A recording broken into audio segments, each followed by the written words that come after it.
appreciate this. Appreciate all of y'all. You know, I was wondering why there ain't nobody on the lake, and I figured that's because everybody's up here on the ground.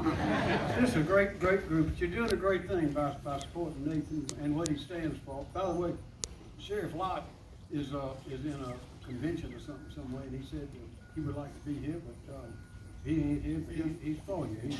That's another bipartisan thing. I just mentioned briefly. I spoke in South. Where's Peggy? Peggy?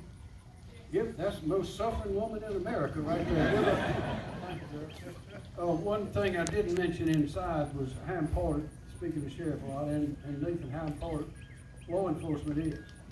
Because if you ain't got good law enforcement, you can't do anything. You can have a good job, you can have a nice house, you got a good school down the street, a nice church, whatever, all that. If you don't have good law enforcement, then it's just not going to happen. And I remember years ago, there was a sheriff in Richland County. We had some event kind of like this, and a woman came up with a little boy and said, "Now, sonny, if you misbehave, the sheriff there's going to get you. You got to look out for the sheriff." He said, "Ma'am, don't tell him that." He got down on one knee and said, "Son, I'm your friend. If you're ever in trouble and you need something, you can't find anybody, you come to me, and I'll help you."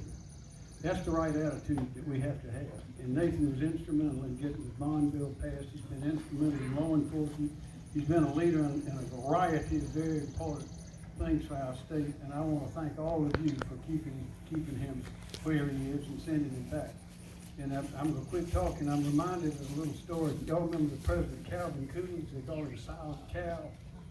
He didn't talk much. It's a good example for all of us.